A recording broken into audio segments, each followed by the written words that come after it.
bonsoir à toutes, bonsoir à tous. Bon, je suis très honoré d'être ce soir parmi vous.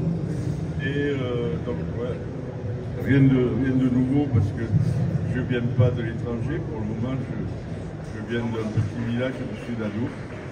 Et puis, émigré à Paris, comme beaucoup de gens qui sont obligés d'aller travailler ailleurs. Et à côté de ça, donc, moi, j'ai été élevé, je veux dire, avec du jambon. Parce que chez nous, le jambon, c'est quasiment une religion. On a toujours eu besoin de mettre... Alors, on est en train de parler de merveilles, de jambon expressif, de jambon séché. Mais le jambon, il y a aussi des parties du jambon qui peuvent embellir une soupe, qui peuvent émerveiller les légumes, qui peuvent... Le jambon, c'est quelque chose de complémentaire, c'est un faire-valoir, c'est quelque chose. Alors je racontais hier soir à des amis à table, moi j'avais des très bons amis de chez moi, là, de la région entre Bayonne et, je vais dire, entre Bayonne et Dax, qui, quand ils venaient chez moi, ils me disaient, bon, tu nous fais le plat que tu veux, mais tu mets des légumes de ton jardin. Je dis, ok. Mais ils me disent, fais-nous des légumes intelligents. Et pour eux, des légumes intelligents, c'était des légumes avec des petits copeaux de gras et de maigre de jambon posés dessus. Et ils appelaient ça des légumes intelligents. Donc, j'ai rien inventé, mais c'est la preuve que le jambon est un condiment, parce que ça peut être un aliment, mais c'est aussi un condiment qui peut révéler, vous savez, si vous mettez un peu de jambon dans des riz de veau, c'est pas mal. Si vous mettez un peu de jambon dans les haricots, c'est pas mal. Donc le jambon, pour moi, c'est au même titre que le poivre, que le sel. C'est un condiment avant toute chose. Et après, bon, tant mieux quand on sait avoir un jambon séché. Mais je n'oublierai jamais, moi ce que j'aime, c'est le jambon chaud. C'est-à-dire une tranche de jambon avec le gras bien entaillé que l'on fait frire, le maigre sur le bord de la poêle. Et si vous mangez des œufs avec du jambon comme ça, ça fait le repas, mon dernier repas avant de mourir, je voudrais pouvoir manger des œufs avec du jambon cuit comme ça et un petit verre de mon vin blanc. Voilà.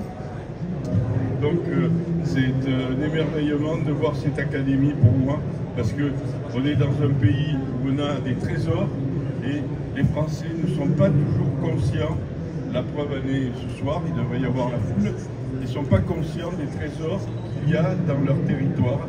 Et il faut pas arrêter, il faut continuer à se battre pour les faire connaître, pour que les gens soient reconnaissants de la chance qu'ils ont.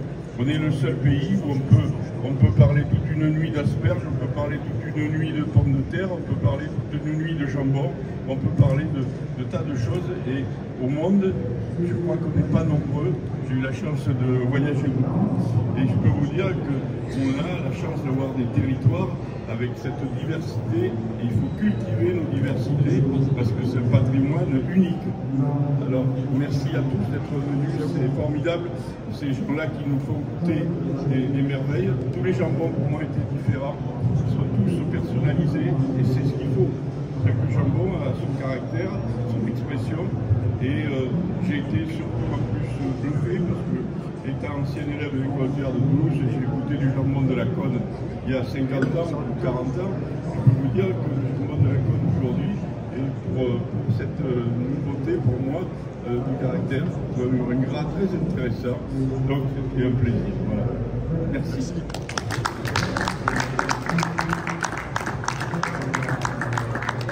Merci Alain.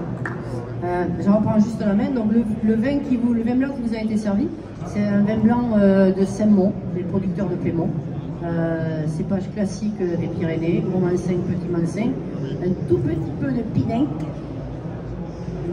La Ruffia, je ne suis pas sûr qu'il y en ait là-dessus là, mais le Pinenc un tout petit peu, majorité gros Mansin.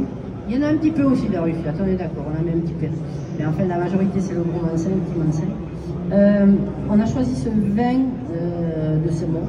D'abord, c'est un vin pyrénéen et pour faire des jambons secs, en fait, il faut quand même qu'il y ait un petit peu d'altitude si on veut avoir des jolis produits. Il faut qu'on ait des vents, il faut qu'on ait des différences de température. Et quand on regarde nos jambons de ce qui viennent, on se rend compte que effectivement effectivement, il y a un peu d'altitude, il y a des vents, voilà, des petites montagnes, des montagnes plus ou moins élevées. Donc voilà pourquoi on a choisi un vin des Pyrénées, un vin de la montagne. En plus, ce vin, la particularité du Gros Mansin, c'est qu'il va développer vraiment une aromatique autour des fruits exotiques. Il va nous amener une petite pointe de vivacité qui va aller très bien avec le jambon. Le jambon, je l'ai dit tout à l'heure, il y a le gras c'est le support d'arôme. Le jambon, c'est salé par nature, parce que le jambon sait que c'est salé. Voilà, c'est comme ça, c'est pas autrement. Alors avec plus ou moins de sel, plus ou moins de facilité pour chacun, pour nos palais différents.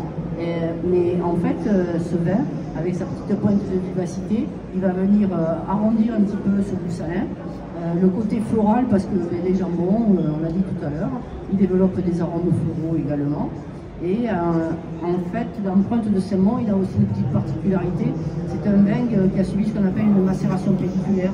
C'est-à-dire que les graines de raisin, ils ont été mis entiers dans la cuve et on a essayé d'extraire le maximum d'aromatique de ces graines de raisin. Donc ce qui amène beaucoup de gras et de rondeur au vin et qui va être un support important pour les jambons, parce que les jambons, ça a aussi du caractère, donc il faut des vins qui puissent supporter ce caractère des jambons. Voilà, j'espère que ça vous a plu. Après, je l'ai dit tout à l'heure, on peut le mettre vraiment avec plein de sortes de vins. Je ne vais pas dire n'importe quoi, parce qu'il ne faut pas mettre n'importe quoi. À chaque vin son jambon, à chaque jambon son vin, plusieurs vins pour le même jambon, ça c'est sûr et certain. On espère vous avoir fait, mais encore plus, les jambons secs. On espère vous avoir fait adhérer à l'Académie française du jambon sec. On espère que vous serez nombreux à nous rejoindre. N'hésitez pas à venir nous poser des questions. Notre site, il est très facile. Vous tapez AFJS et vous arrivez tout de suite sur l'Académie. Et puis on vous souhaite une bonne fin de salon et un excellent après-midi. Merci à tous. Merci Sophie. Merci.